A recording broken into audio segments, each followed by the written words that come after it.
Welcome to the Super Speedway. Welcome to episode 271 of the Super Speedway podcast, recorded Tuesday, March 21st, 2023. I'm your host, Eric Young, and I am joined, as always, by my co-host, James Cush. James, how's it going this week? Good, man. I was going to come on here and start the podcast and then say, you know what? I'm out of here, and just walk out of the room. Right. Peace out. Yeah. Seemed to be a theme of the week, but somebody on no, I couldn't do that to you. Somebody on DBC, when they do the call-ins, called in and did like the announcement of the story, with the driver of the blue 92 car, please. You left your car on the front stretch or something like that. Your headlights out. Yeah. Good stuff. I mean, Yep. at least we'll Josh get Williams. to that. That was at least he gave us something positive or something entertaining to talk about from that Xfinity race. But oh god, but that and Parker Kligerman trying to Ricky Bobby his way to first. Yeah, was the only other exciting thing from Saturday night. I don't know. Daniel Hemrick did a pretty good job of trying to clean him out too at the end. So. Oh yeah. Oh well, yeah. That was that whole thing. Yeah, that was a big hit. Yeah, it was. Getting ahead of ourselves, though, because we got a cup race to talk about first. And old Jolo gets it done. Joey Logano breaks the Chevy stranglehold on the beginning of the season, gets a last lap pass on Brad Keselowski, the king of the super speedways, to get the win. Joey Logano wins his first race of the season, gets himself in the playoffs. And I guess... First of all, he dominated this race. I mean, Joey. Yes. Yeah. Joey led. Well, let's see here, 140 laps. 140. Yeah. Of a 260 lap race. That's an ass kicking. Yes. But yeah, he outdueled one of the best too. I think snookered him coming off of turn 2 on the backstretch. What do you think of Logano's move? Yeah, that was. I think he owes Chris Bell maybe a dinner. Yeah. Because Chris Bell broke that top line up a little bit, and Joey, to his credit, he had a rocket ship, and when he had some room to make it happen, he made it happen. Man, that was a fun. I hated most of that race, to be quite frank. But watching Brad and Joey duke it out, and credit to Fox too, where credit is due, letting TJ Majors and the other spotters kind of do their thing. I thought it was brilliant to work on the television side of things, but that was a great, like, lot of drama. Last 15 laps was just really, really good racing.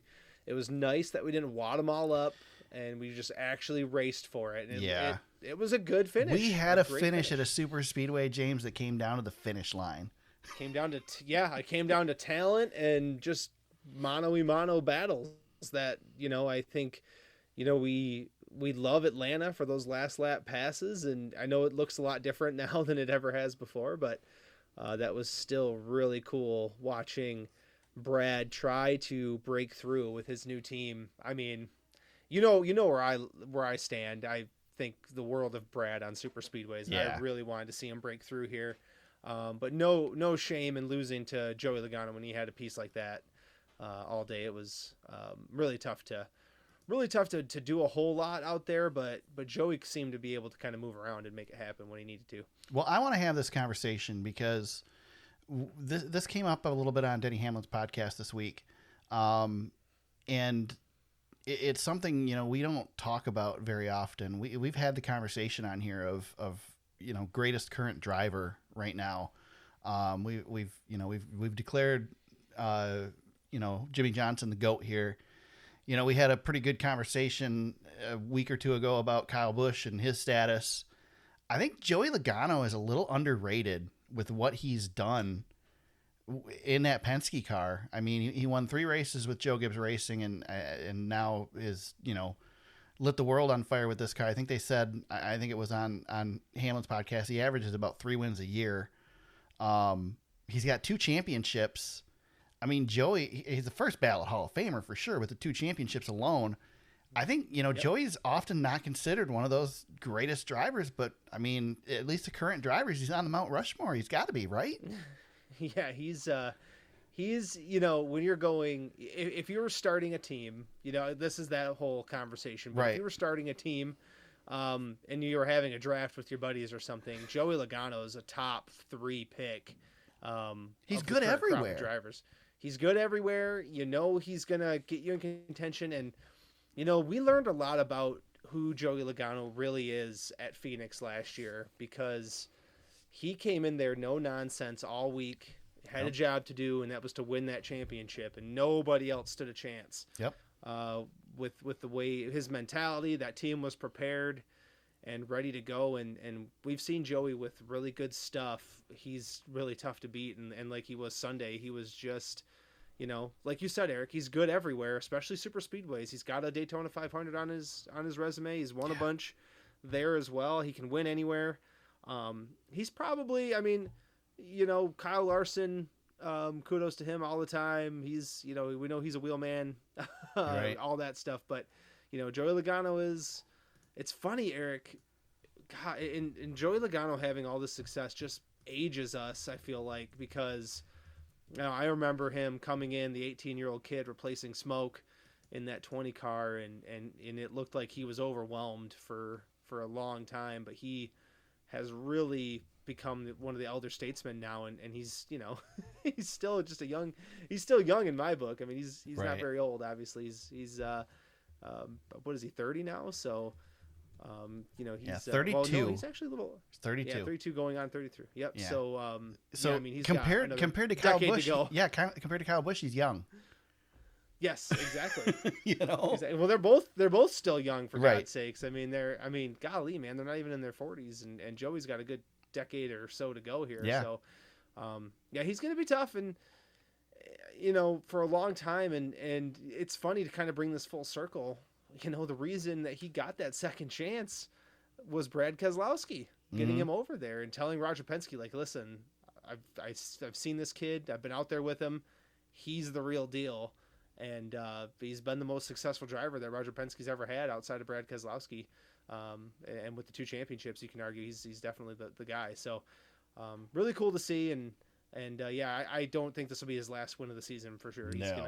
He's gonna continue to find ways to break through. 16 years in the Cup Series. He's had 512 starts, 32 wins, 151 top 5s, 260 top 10s. Mm-hmm. So more than half the time he's in the top 10. Yep. In his whole career.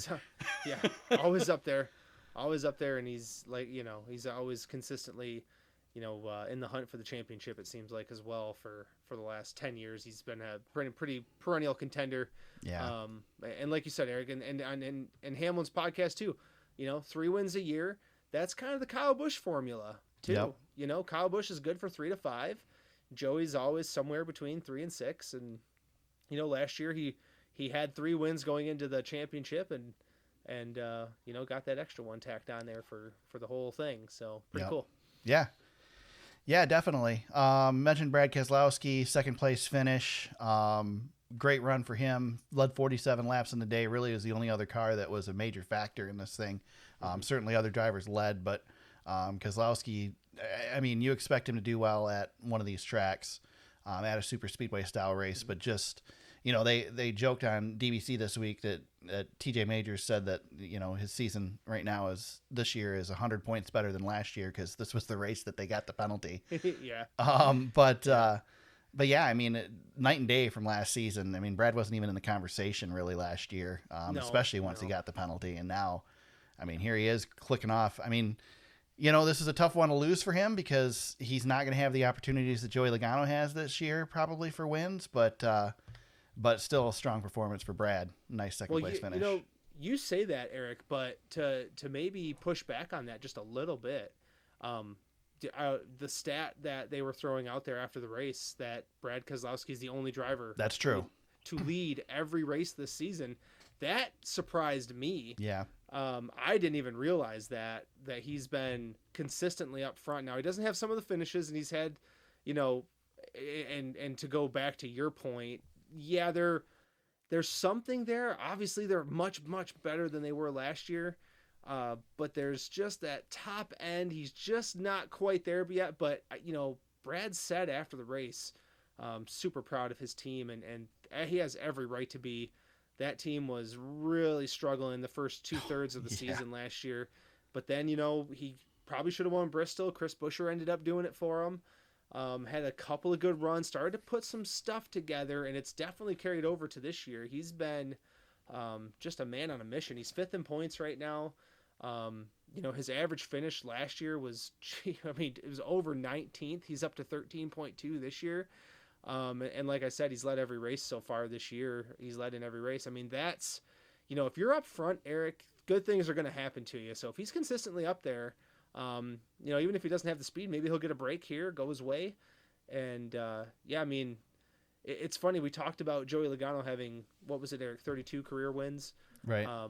Brad is in that age 39 season here with 35 career wins, just to kind of give you a bar of where these guys are at all time. But, it's going to be cool. I'm really hoping he has a breakthrough, and I'd look out at Talladega. I think he's going to be dangerous.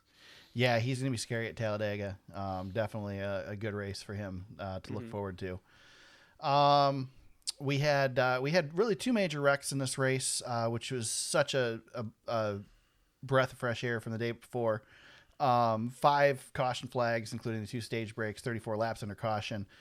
First wreck of the day, Chastain behind Harvick, spins Harvick on the backstretch. Looking at the replay, doesn't look like they touched. It just was air. Do you think old Harv is going to have something for Chastain, or you think it's just super speedway racing and no biggie? I think Kevin's smart enough to know when to pick his battles. I think he's smart enough not to announce it. Yeah, I would just leave Ross. Well, we'll talk about that probably too. Right. Ross, pocket of air, bumped him, whatever. Yeah. I mean, he's just Ross. He's aggressive, so it is what it is. Everybody was a little bit aggressive at some points of the race, but Ross definitely finds his ways and he ruffled Bowman's feathers at the end of the race too. Yeah, I saw that. He's just, he's going to do his thing. And that's fine. But yeah, Harvick, I mean, that's really nobody's fault. That's just circumstance of what this racing is here. This car, man, you were either locked in or around. And we saw it in qualifying when we had a couple spins in qualifying too. As soon as this sucker goes, it's gone. Well, and you think too, Eric, that's a great point, because these cars are so stuck to the track a lot of the times. 99% of the laps that these guys are running, they're pretty stable. So when you do feel that lack of stability, it's got to be hard to grapple with that when you're so used to driving a certain way, and then things kind of change on you in a quick hurry. Yeah, definitely. Of course, that wreck took out some big contenders. It killed my fantasy with William Byron getting caught up in it. And then, of course, we had the second wreck, which was Eric Almirola again. Unfortunately for him, cuts down tire in front. Only tire problem we saw all weekend. Cuts down the right rear, spins out in front of the field, and takes a few more with him. Took out Larson in that one, who was having a really good run. Larson actually was running well at a super speedway race. Yeah, he was. The poor guy. He's had, between the late cautions and that crash, and then the penalty, we'll talk about too. Yeah. He's having a hell of a start to his 2023, and yet I don't feel like he's that far off from being probably the best car in the series so far this year. Like he's like right there, but he's 40th in points or something. So a little tougher to find the hauler in the garage right now, because it's parked in a different spot than normal. But when you're in the freaking parking lot, they're out with us, man, and the common folk. I know they can't be any worse. I know when we get to Martinsville, they might not even let them park in the infield. They might have to park out in the parking lot. Well, thankfully, Byron's got a couple of wins to keep them somewhere. Well, that and Chase Elliott, I guess, is starting to free fall now because of, not racing. But Byron having a couple of wins probably saves him from being in the parking lot with us. So. The only other, the big story of the weekend was the pit road entry off of turn 3. We talked about it last week. Really, we only saw a couple speeding penalties. Really wasn't an issue all day. Could have been, because if we would have had a caution during those green flag pit stops, that would have been a mess. We'd have had, could have had at one point the whole field down, a lap once they take the wave around. So, Any thoughts on that, James? I mean, I don't think there's anything else you can do differently there. I really don't think you really can't tough, pit coming off of turn 4 there. We had trouble on pit road as it was. Yeah, you got to give these guys so much room, and it's not like Daytona and Talladega where you have basically a runway, where you could land an airplane and put that thing on pit road. It's tight, it's compact, so you can't do much with it. So I like the addition of the turn 3, but god dang, that is the longest pit road. And you can't put a wall there either. No. I wouldn't mind seeing them have a different speed limit over there, but then that just complicates things and creates more issues. So I don't know. Yeah, I thought about that too. Like, can you space out the timing lines more or something, right? But then these guys, you give these guys something, a variance of something, they're all going to speed and it's going to be shenanigans. So, like I said, it worked out in the long run. We had even Blaney had the speeding penalty and still was able to come back and, Yeah, he was down 3 laps. Yeah. Still finishes 7th on the lead lap. Gosh, so, dang, dude, I mean, so I guess there's not too much to complain about there. What did you think? We're going to talk obviously about the Xfinity Truck Series, so maybe we should hold this conversation. But I guess from the Cup standpoint, what did you think of the race? And you kind of implied you didn't like most of this race, James. Yeah, this is still hard for me, and I'm trying to. I mean, this is what Atlanta's going to be, and I listened to Jeff. Is it what it's going to be though? I think we're going to lose it. I think it's going to go away quick. Yep, exactly, and that's what I was just gonna say. If you listen to the teardown this week, Jeff and Jordan talked about it, and Jeff made a great point that every time we come to this track, it's going to be a little different. It's going to be a little bit more of what it's going to become, and it's probably going to take maybe 3 or 4 years yet to get there, but. It still looked a lot more like last year than I guess I expected. That top line, there's really only one move you can make, Eric, and that's to ride the top with the line and then jump down to the bottom to make the pass, because that bottom line just didn't seem to go a whole lot. Now, the end of the race, things got a little bit squirrely when Bell kind of pulled out there and bogged everything up, allowing Joey to make some extra moves, but that's where your driver's got to be able to capitalize. But yeah, you're right, Eric. It's gonna evolve, and I would even say a year or 2 from now, maybe the rules package changes going into this race, and it's gonna look a little bit different. Yeah, I would say that this race probably would have looked different than last year's if it would have been warmer.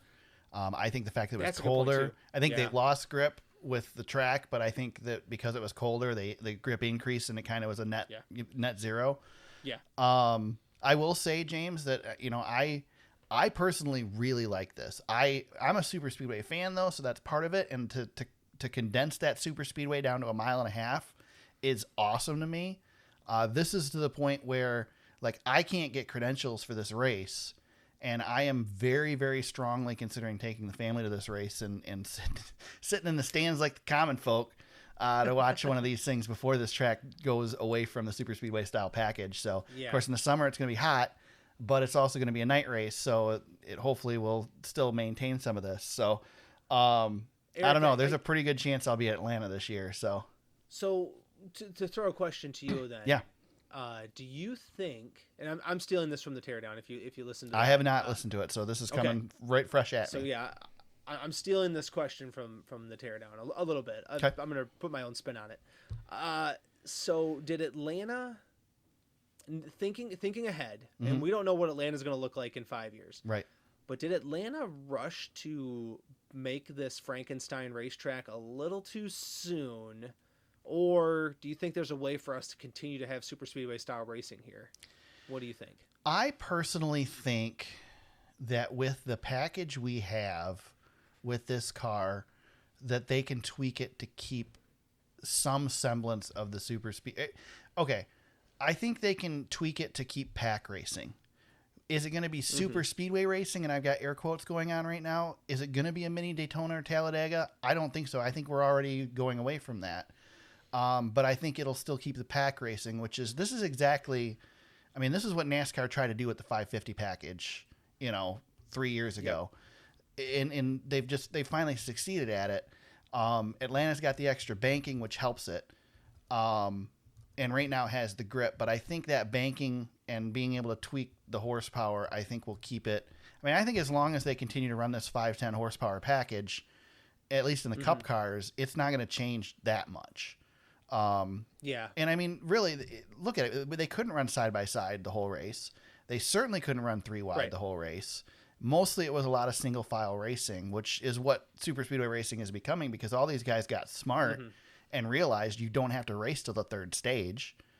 You know, you race for 2 laps before the end of each stage, and otherwise you just ride and you don't wreck, and then you have a chance at the end. You know, if you wreck early, what the hell's the point? So back before when we didn't know when the cautions were going to come, you had to race because you had to put yourself in position. But now we know that second caution is there. You're never going to race hard before that because you don't need to. Right. And I think as well, you know, just to add to that, you know, I feel like Daytona and Talladega, I don't know what it is about Atlanta just being a tighter space, and maybe it just... It's jet fighters in a gymnasium, James. Yeah, and it's tough because you're so used to Daytona, and Daytona's not a wide place, but they have a lot of room to work, and Talladega's the same way. And you know, maybe Atlanta is just gonna be Atlanta, and it won't. We won't even classify it as a super speedway race down the road. It'll just be something that's completely different.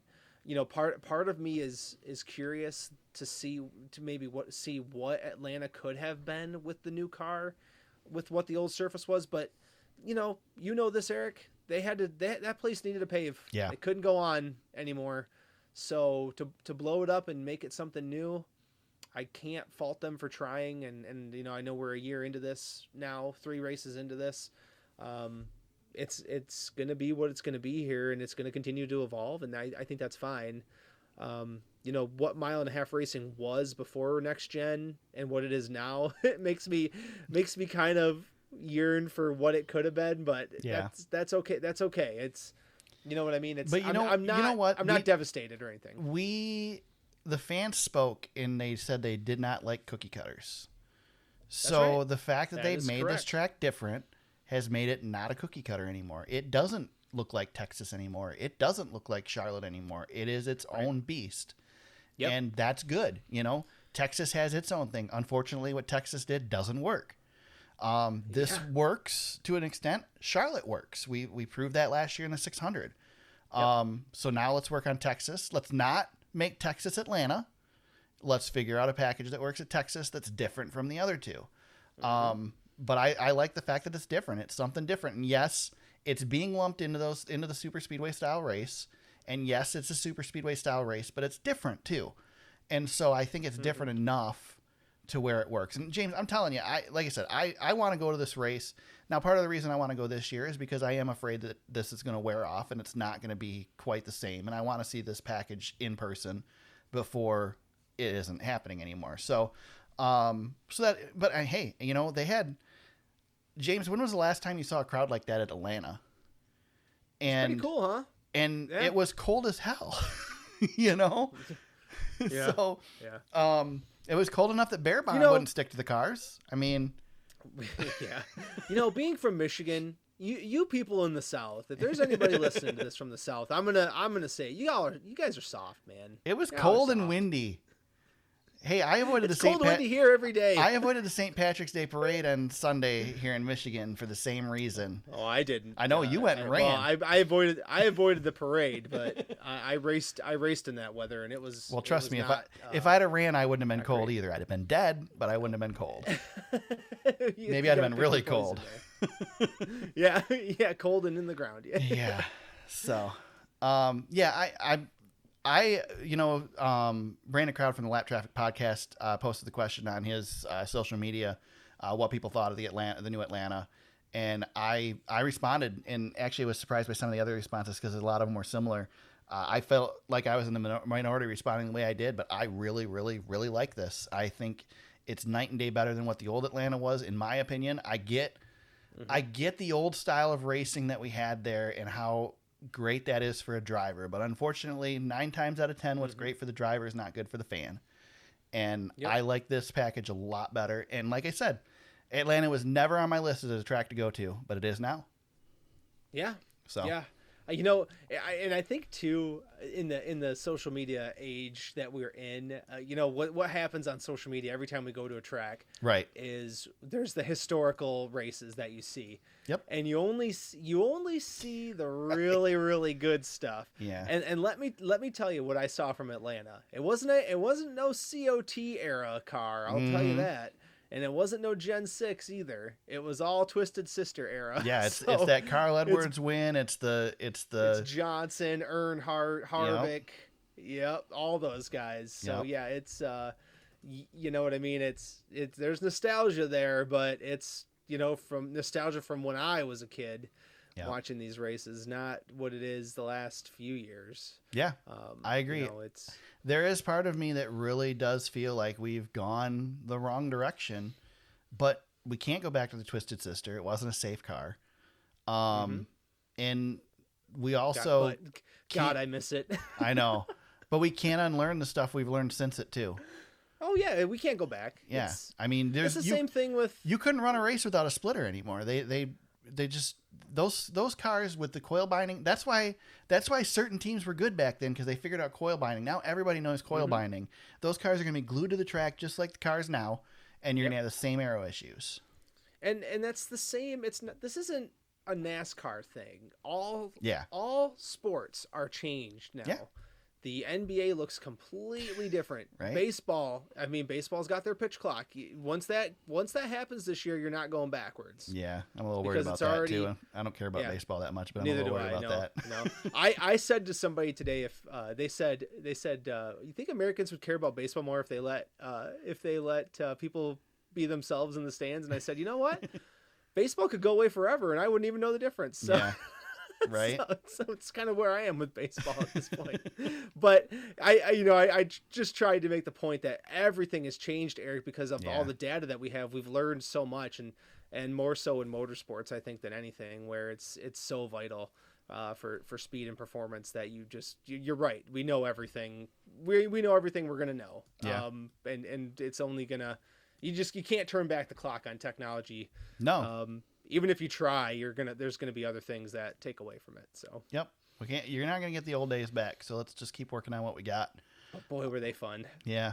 Oh, were they fun? Yeah, but you know what? We were raving last year about this car, so let's hold out. I'm still good with the I'm still good with the We've car. had some iffy races this season, but it'll get back to good. And we'll be happy. I have my problems with the car, but I'm pretty much past most of them. Yeah. Move the number back. Let's not forget there were plenty of snoozers back then. Yeah, I know you and your number. Oh, crap. Me and my number, and I have a thing for the mufflers too, because that came out a little bit this week as well. Oh my God! Stop it. Yeah, I know, isn't it bad? I'm terrible. It's not terrible. NASCAR's fault. It's my fault. I just can't get over myself. Here's the thing. You wanted me to say something that's gonna tick you off. So go for it, man. It's not in the notes, but last week they announced that Kevin Harvick is going to run his 29 scheme again for the All-Star race. I did sneak it into. Did you? Is it in there? Okay, good. Yeah. Oh yeah, I see it. I see it. You just highlighted it. Yeah. So okay, we'll talk about it now because James, you know what I didn't notice? I didn't notice that the numbers were pushed forward. I didn't even care. Oh, I did. I didn't even care. I can't get. Didn't even bother me, man. I can't. I just can't. I just can't get past it. Didn't even bother me. They Eric, look weird in the right spot now. I don't think so. I sit there and I watch race footage, like when they do stuff, and I see the number in the old spot, and it's like, oh God, that's old. Doesn't that look old? Well, some of the teams, so some of the cleverer of the teams, the cleverest of the teams, they make their numbers really, really big. So that's the ones I don't notice as much. But I'm never not going to struggle with it. I don't think I've made it this far. I might as well die on this hill. I would be right with you if they'd have put it on the rear quarter panel, but because they just moved it up, I'm okay with it. I'm going to be the last man standing on this hill, and it'll be on fire, and I'll be like, nope. You and Dale Jr., man. You and Dale Jr. That's it. Well, at least you know what? At least Dale Jr.'s on my side. Yeah, if you're going to be on somebody's side, that's a good one to be on. Yeah, I'll take his side. If Dale Jr. can't get the numbers moved back, James, nobody can. So. He's got Wilkesboro's back because of Dale Jr. Come on. I know he's trying his hardest. Good job, man. So we put it off long enough. Let's talk about the monstrosity that was the NASCAR Xfinity Series race on Saturday. I guess, first of all, before we get into the bad, Austin Hill leads 103 laps of 163. When you account for the fact that 67 laps were run under caution in this race, that's a pretty good percentage of laps that he led in this thing. And once again, gets the win. You could argue that he's a magnificent super speedway racer, but right now he's just kind of at the top of everything in the Xfinity Series. Quite a win for him, for sure. Yep, he seems to be the next guy here. Yeah, that's funny the way you said that, because I'm right with you. He's the guy who's going to now dominate a bunch of races. He's going to win a bunch this season. He's going to be in the running for the championship, and he'll be the next one to move up. Yep, he's tapped for. I don't know where he'll go yet. Right. It's pretty. Eric, it's getting really tight. In the Cup Series, it seems like it's always tight. There's always room for somebody. Yeah. I just don't know where for him. But yeah. Well, there's a Ford opening that's going to open up that will probably maybe open something up somewhere else. So. Well, there's one driver we should have mentioned him, and shame on us. There's another driver that might be in that Ford opening that finished 4th on Sunday, who's making a real run for a top seat, and that's Corey LaJoie. You think he's in the talks for that car, huh? I think Corey LaJoie is gonna, if this continues. Yeah, I can't believe I didn't mention him, by the way. He'd come up with my picks because he was my pick. Oh yeah, but... he's. I'm telling you what, man. I've said some stuff about Corey LaJoie in the past that I'm gonna have to have the receipts. He burned. ran the smartest race on Sunday that I've ever seen, because I watched him all day because he was my pick. And I'm watching him lose points in the first 2 stages because he wasn't up front, but he just slowly moved his way up. And when it mattered, he was freaking there. He did the same damn thing he did there last year. Yep. And it paid off for him, and he had a really solid day. Eric, that was his first top 5 of the season, first top 10. But I believe it was his best finish ever too, right? Eric, last year was his best average finish in a Cup Series season. And he's 8 spots better than that. That's incredible. Yeah. That's incredible. Yeah. We were gloating about how improved Brad is. That's the same freaking improvement. That's true. He has done a fantastic job. Not to spoil what we're talking about here on Saturday. No, it's okay. I'm glad you mentioned it. There ain't not much to say about Saturday. No. So, but yeah, we got off on a tangent, and we definitely need to shout out Corey LaJoie for a job well done, man. He's having a great start to his season. I really hope he can keep it up. He's running very well, and I think, this is a nice audition for something. I don't know if it's that 4 car or not, but he's making. Man, people are gonna have to make a decision on him. I'd love to see him get an opportunity to ride like that. He's just smart. Like you nailed it.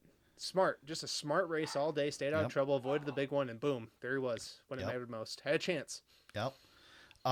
Speaking of smart, let's talk the opposite of that for Xfinity. So, oh my God, we'll start with the wrecks, because that's really the story, and that kind of leads to the big story from the race. So again, 67 of 163 laps run under caution. The second caution in the race per Fox lasted more than 20 minutes. Ugh. I don't know what the hell was going on Saturday, if we only had half of the track workers working or what, but it took freaking forever in both races to get the race restarted, and then we'd run 1 lap and somebody would wreck, or worse yet, somebody who was in a previous wreck would lose a big chunk of bare bond. Mm-hmm. Coming off of pit road while still under caution, NASCAR would not throw the caution, instead start the race and then throw the caution the next lap for the bare bond laying on the track. And that's Josh Williams. And then NASCAR makes the decision to park Josh Williams for basically extending the absolute crap show that was already occurring. And Josh decides with 1 to go that he's going to park on the front stretch and get out of his car and walk across the infield towards pit road. And I saw him turn around and put the hand up towards the tower, and I thought he was going full willpower and giving the bird. But he was just giving a peace sign, waving at the flag stand, and headed on in. Gave the heart symbol on pit road, and got to sit in the NASCAR hauler for an hour and a half while the race finished. He's the real life Danny McBride. Yeah, unbelievable, man. And as a result of being sat for this weekend's race, he also gets to sit next weekend's race. NASCAR suspended him for another week. Yep. Okay, so let's break down the Josh Williams situation, James. Well, this first is of all, as I tweeted, this was the Josh Williams race. Yeah. And forever will be known as the Josh Williams race. yeah. Let's start first. NASCAR's rule book says they can park him. Did NASCAR do the right thing in parking him? Yeah. Unfortunately. Okay, here's a question. I know. You know where Go I'm ahead. going. Chase Elliott. Oh, I know. Oh, Does I this. know. Does Chase Elliott get parked? Hell no. Absolutely not. And who does it matter more for, Josh Williams or Chase Elliott? Well, Josh Williams. Yeah. Yeah. So I know it's in the rule book. Josh, and they talked about this on DBC because Josh was on DBC this week. He was the victim of NASCAR. He was the victim of NASCAR going out of its window during the first stage of a 3-stage race. Yep. And I will say, when they announced on TV that they were parking him, I went, yes, thank God, because this is stupid that he just brought on another caution with a car that you knew wasn't going to stay together. Yeah. But then as he parked and did his thing, I'm like, you know what? He's not wrong to be pissed off. Yeah. He's not wrong. I don't blame him for being upset. I don't blame him for doing what he did. He did say on DBC. I don't blame him either. He did say on DBC that he was coming down the front stretch and he kind of just parked there to wait for a decision and then decided at that point to just get out of the car and walk across. So it wasn't like, hey, I'm going to be an asshole. It was more of a just kind of worked out that way and then he decided to walk across. But so Kyle Busch did this at Darlington last year or 2 years ago. Except he did it on pit road. He didn't get suspended for a week for it. Yep. So Yep. I don't know. I do think that NASCAR, let's put it this way. I knew NASCAR was going to suspend him. Oh, he knew. He Yeah. knew. He knew. I knew he was sitting for a week. There's no way. Harvick's done something like this in the past in the truck series, and he had to sit for the Cup race. So all of these drivers looking for any sort of sympathy, and not that Josh Williams is. I don't think he is. But if any driver thinks they're going to get sympathy for doing what they do against NASCAR, you're not going to get it, and I'm not going to feel bad for you that you have to sit.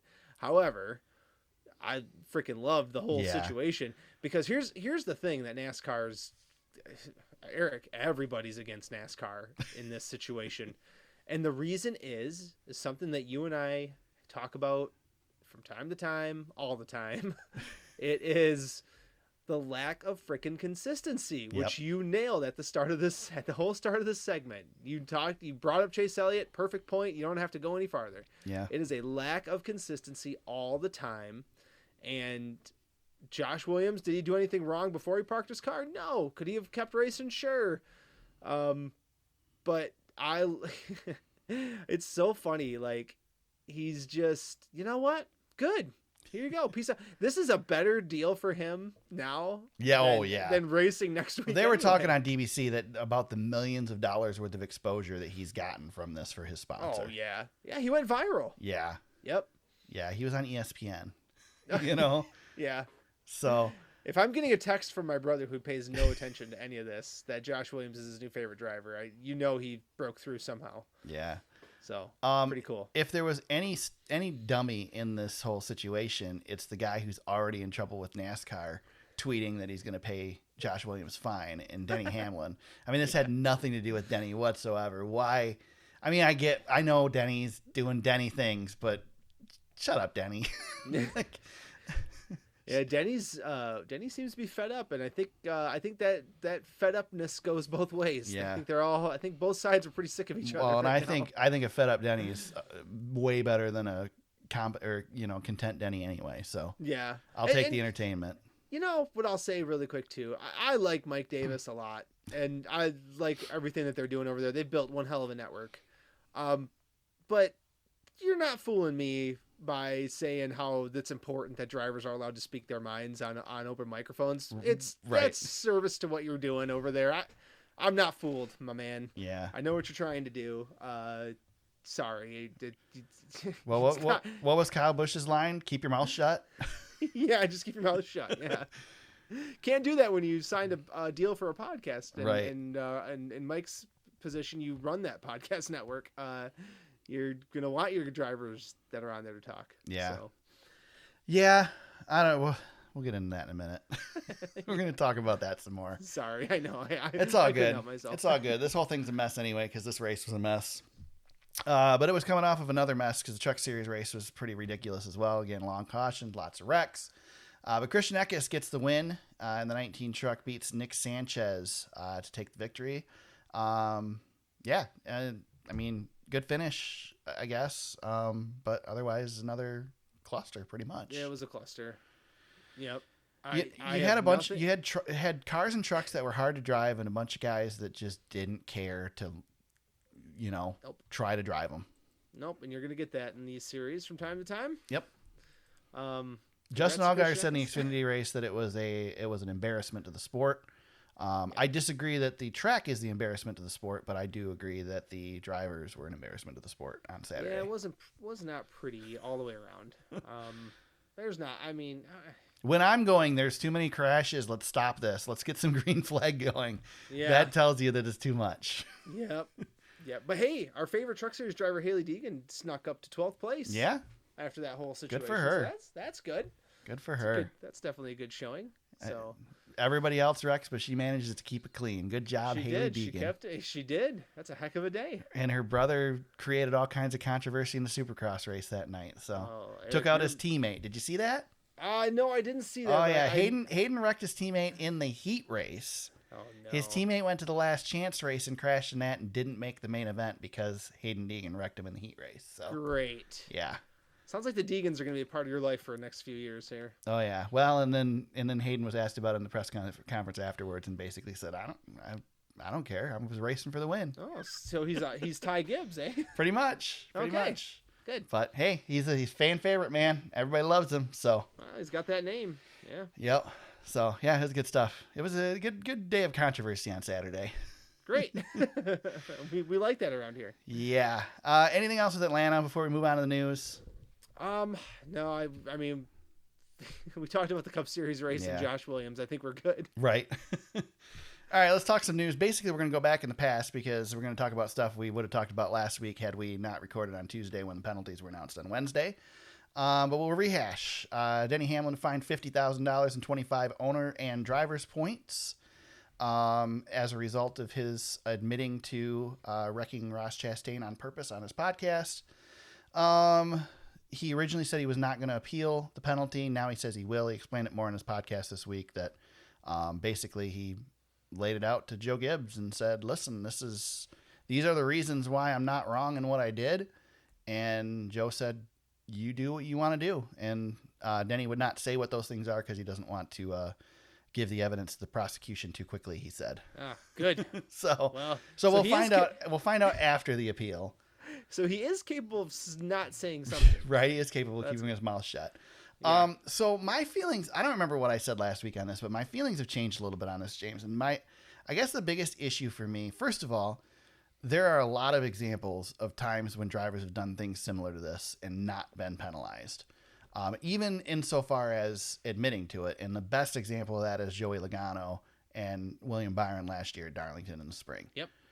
Because Joey didn't say he wrecked him on purpose, but he said that you don't put me in the wall and get away with it, basically. So yes, he said he did it on purpose, and everybody knew he did it on purpose. Yep. The biggest issue I have is that he didn't wreck Ross Chastain. He ran him into the wall.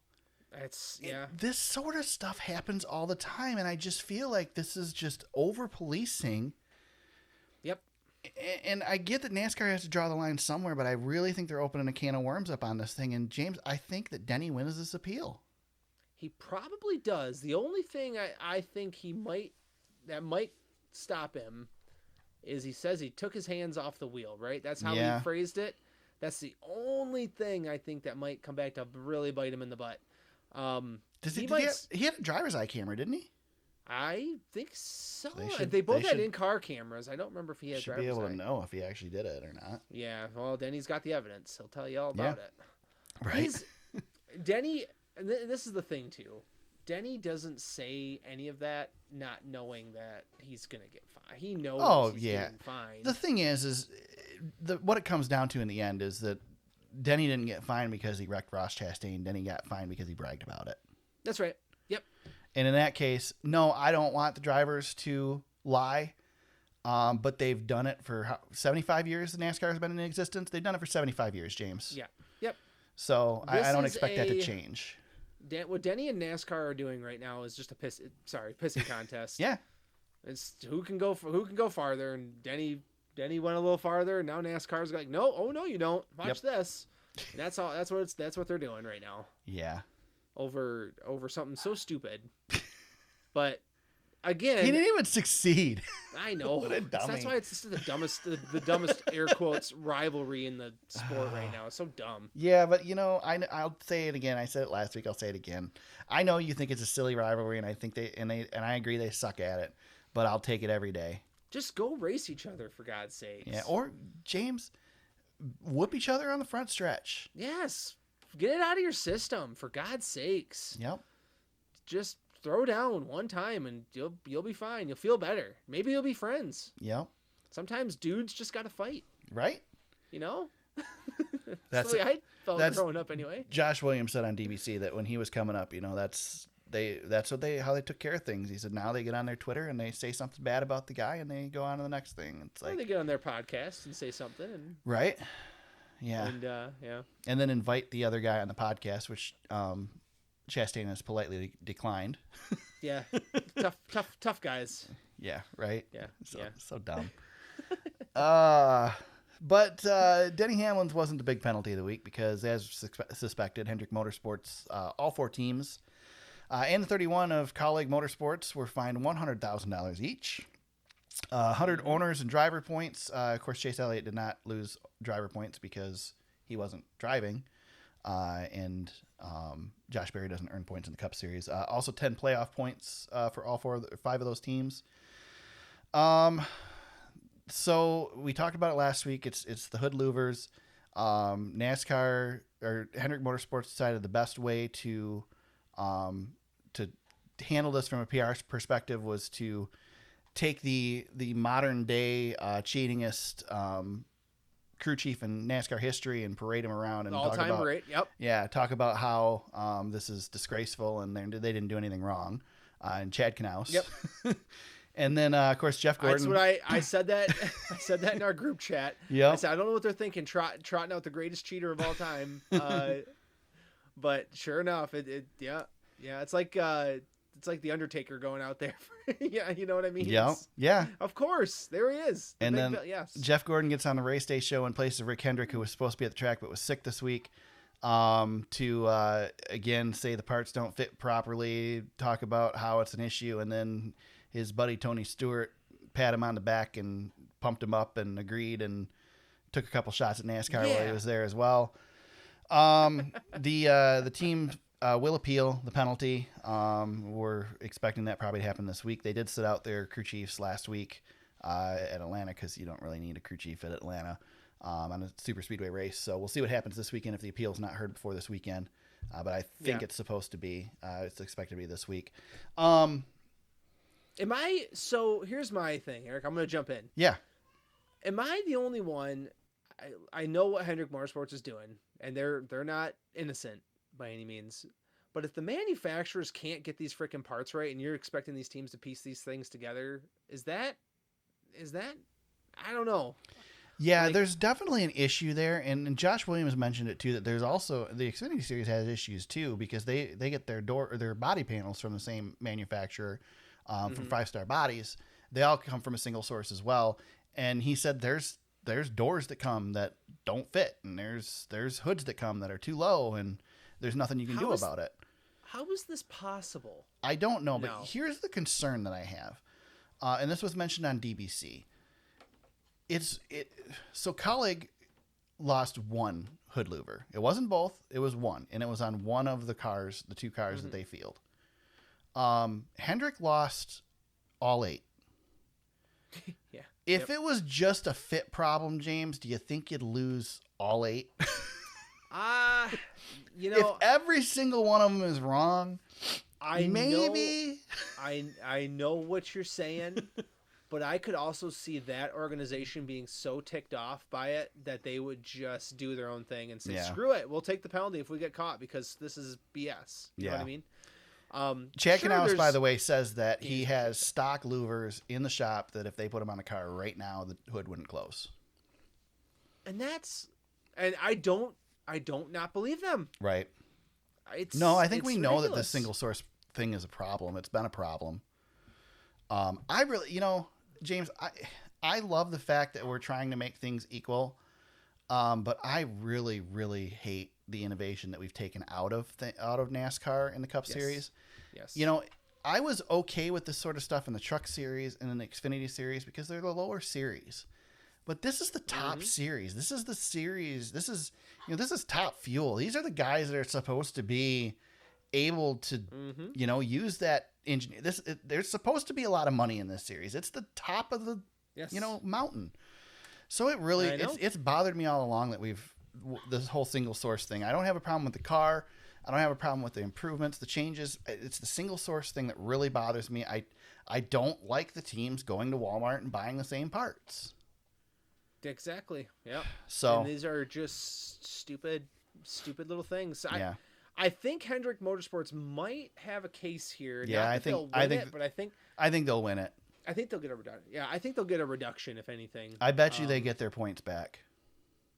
I would bet they get their playoff points back at the very least. Yeah. Because this has not these did not race. They were taken. Yeah, that's the before, thing so too, is they never made it on the track, Well, I mean, they did. They didn't practice. I don't mind but... Yeah, I don't mind hitting them, but I just think there was no competitive advantage taken on the track. I don't agree with. I mean, take regular season points away from them. That's fine because that hurts them for the points championship in the regular season. But don't take their earned playoff points away because they didn't cheat to earn those playoff points. Right. I don't know. That's just my food for thought and take it or leave it. But yeah, no, I agree, it's a mess. Yeah, I like I said, I think there's definitely going to be a reduction at the least. I wouldn't be surprised to see it overturned. I mean, there was a precedent last year where NASCAR had to rewrite the rule book a couple times because penalties were getting overturned. So, yep, we'll see. See this one getting. I could see this one getting something. If they've got a case, if they've got proof that these parts don't fit when they get them, then I can't see how they could be penalized for it. Yep. So, there you go. We mentioned Kevin Harvick going to run the 29 in the All-Star race. I don't know. There's a whole lot to say there, but very cool. I mean, it's cool to see it happen. It's a cool announcement. Yeah, we've seen those sorts of things in the All-Star race before, and it's just neat. The car looks good. Looks like the car he won with at Atlanta, other than the numbers being in the wrong spot, James. Yeah, that's right.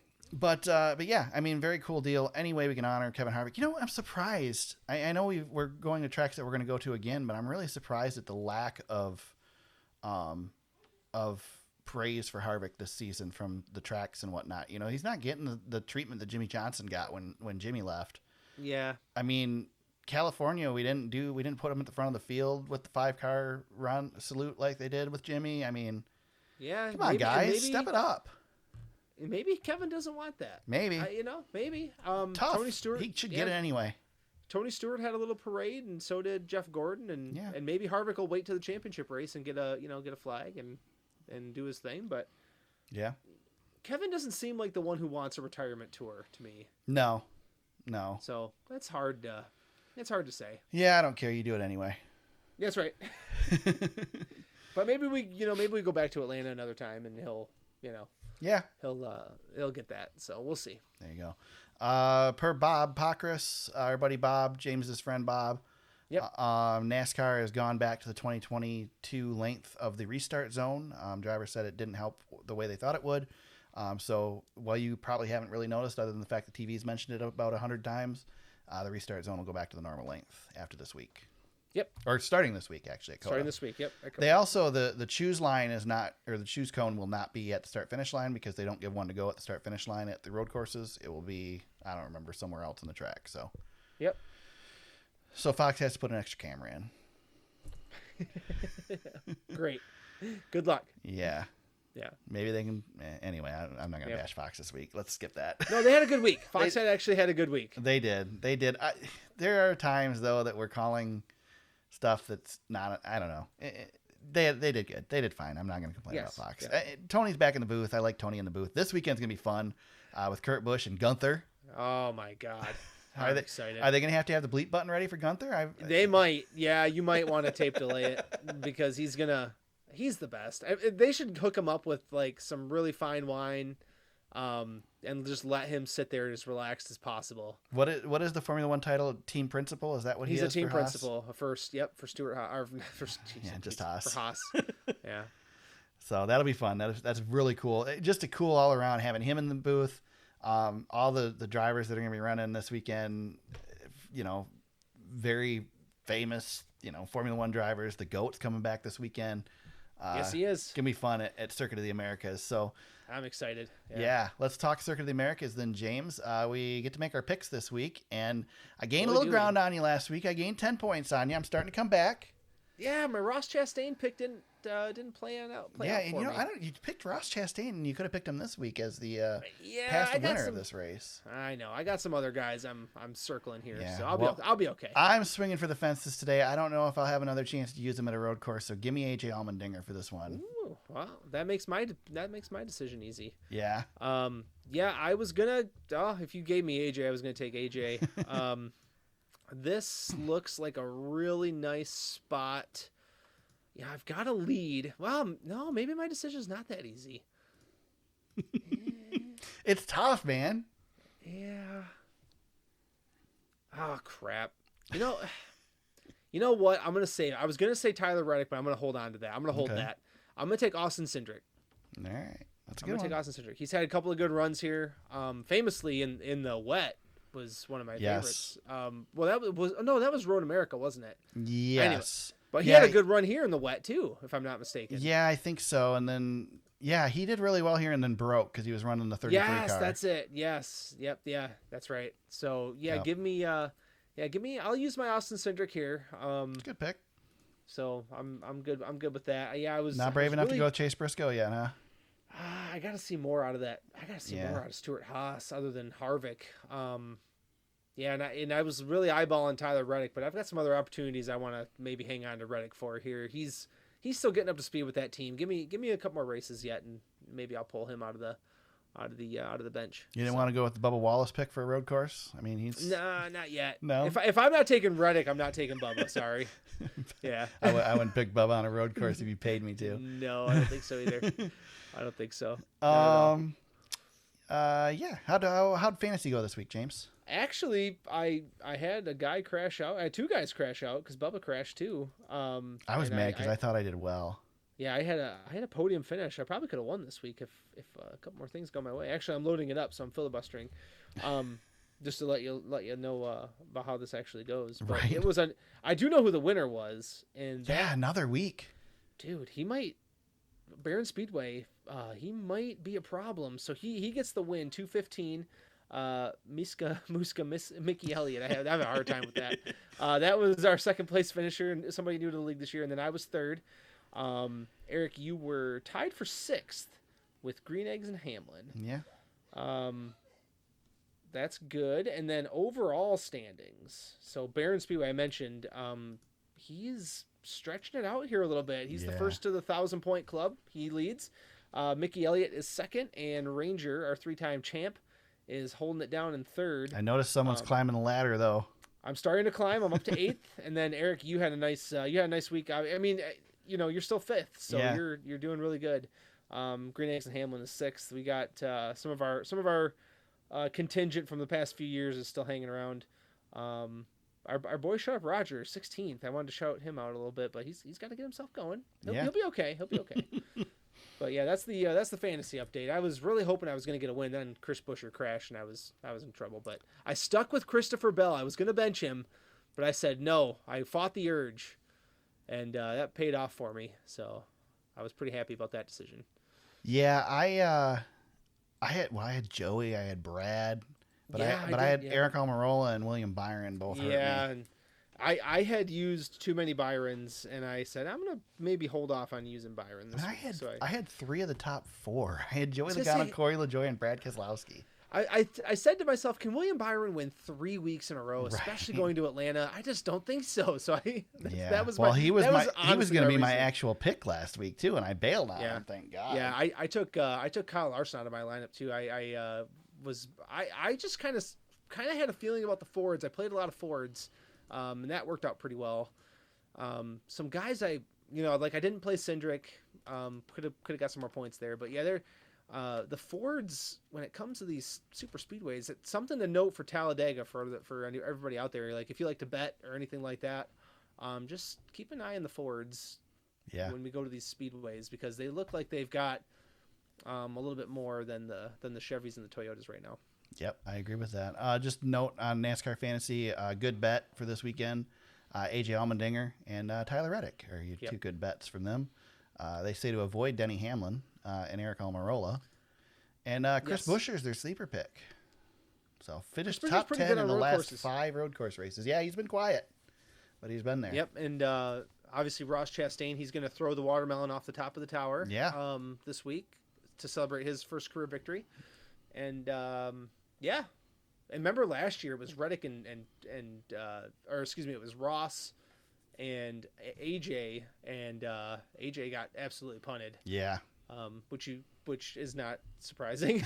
Right. So, it was a great battle. I think AJ runs this race different this year though, because he's not just racing for wins, but this is his first good opportunity. Well, and we should note, Eric, for the first time since 2016, we will have a national sanctioned race without planned cautions. Yeah, that's a good point. That's interesting. About that.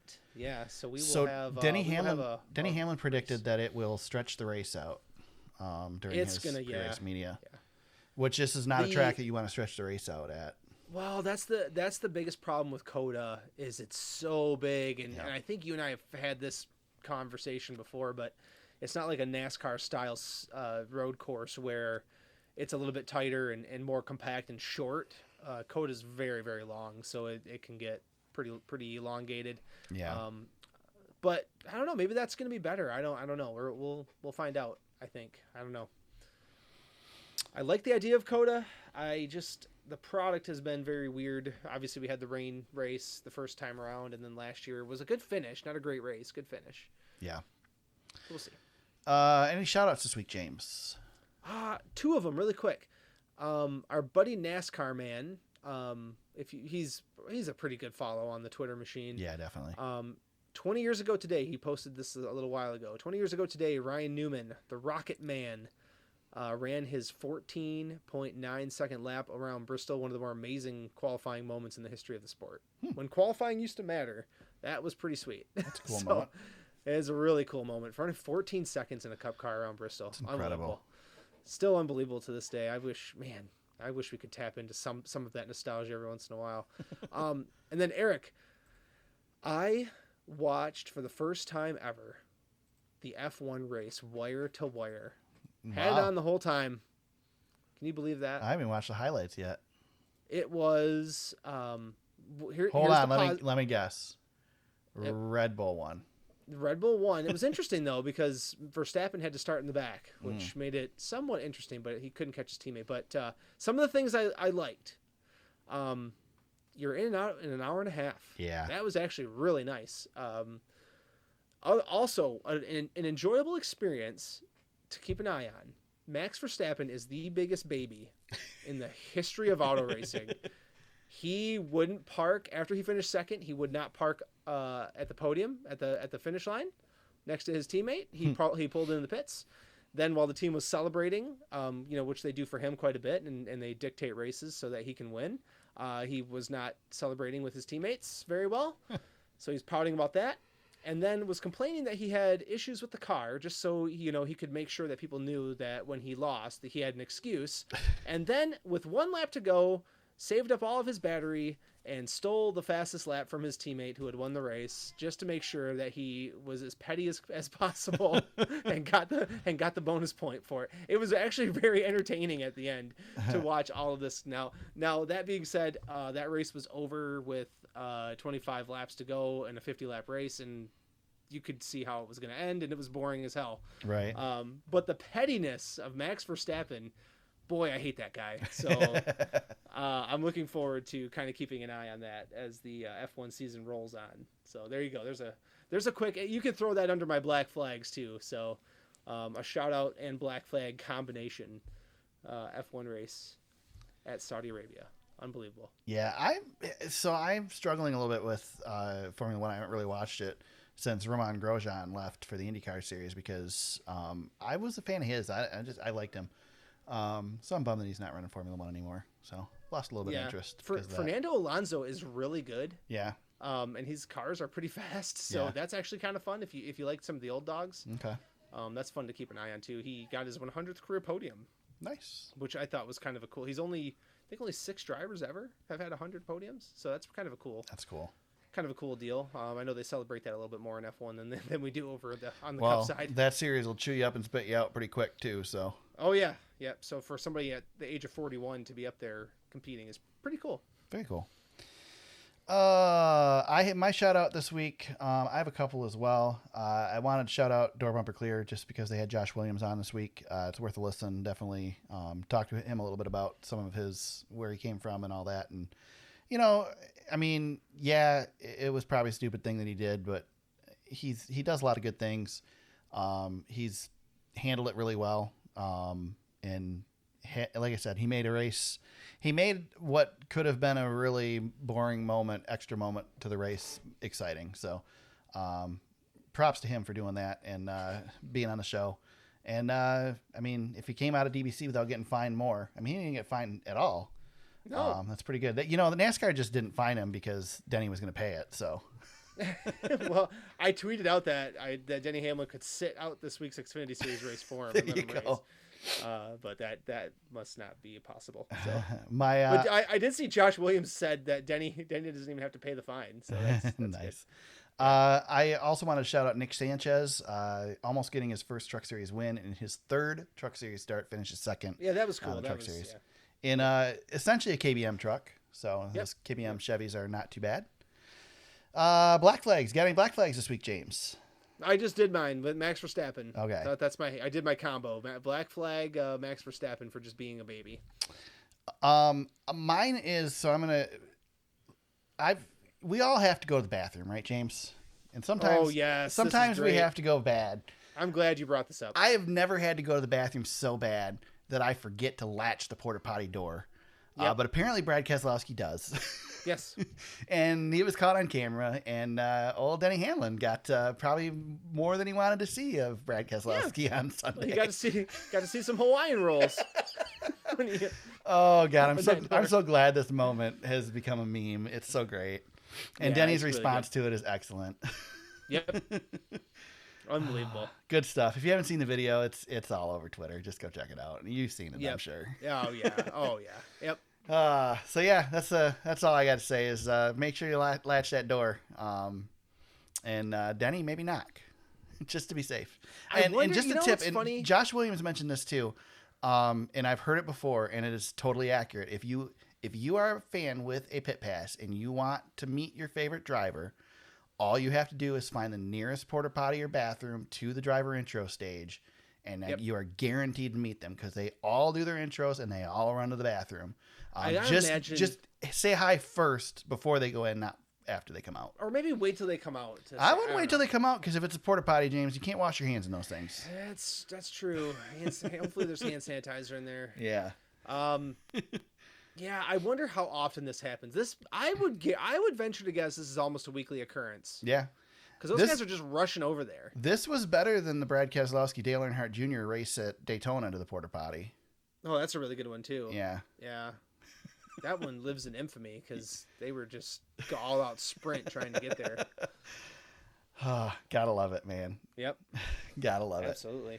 it. With that, James, how can people reach out to you if they want to chat with you on social media during the week? At James Cush on Twitter. You can get me at TSuperspeedway on Twitter. You can find the podcast on Facebook at facebook.com/TheSuperspeedway. Our website is thesuperspeedway.com. You can find the podcast on Apple Podcasts, Spotify, Google Play, and Anchor. Subscribe for new episodes each week. And if you go to anchor.fm/TheSuperspeedway, you can leave us an audio message and we may play it on the show.